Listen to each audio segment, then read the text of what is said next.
Un enfant, lorsqu'il naît, il ne sait pas tout de suite marcher. Mais au fur et à mesure de son apprentissage, à chaque fois qu'il tombera, à chaque fois qu'il répétera exactement le même processus, il créera une habitude. L'histoire que je vais vous raconter, c'est l'histoire d'Eugène, un vieil homme de 70 ans qui perdra la mémoire à cause d'une encéphalite virale. Mais Eugène avait une habitude.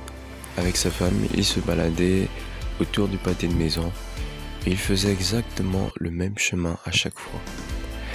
Après quelque temps, sa femme remarquera que son mari avait disparu.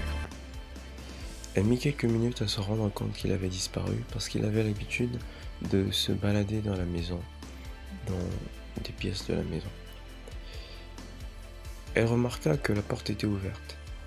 Elle sortit donc pour chercher son mari, ayant peur et sachant très bien qu'il ne savait pas, étant donné qu'il souffrait de cette maladie qui malheureusement le faisait oublier. Et apeurée, elle va aller chercher dans tout le pâté de maison. Elle va aller demander à ses voisins. Ses voisins diront qu'ils n'ont pas vu. Et bien, apeurée, toujours, elle rentra chez elle. Et elle retrouvera tout simplement Eugène assis devant la télé avec sa télécommande.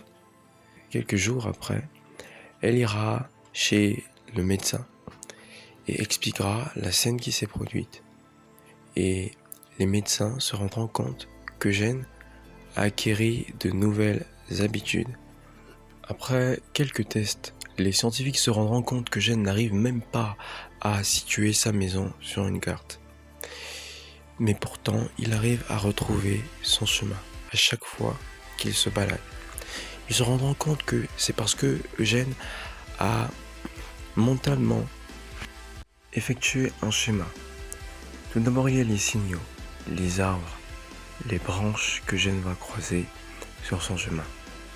Ensuite, il y a la routine. À partir de ce moment-là, son cerveau arrête de produire des hormones, arrête de réfléchir, il agit tout simplement. Et ensuite il y a la récompense, quand il doit rentrer chez lui. Et c'est ainsi que se créent des habitudes. Qui nous sommes aujourd'hui est le fruit de ce que nous avons appris et répété des centaines de fois.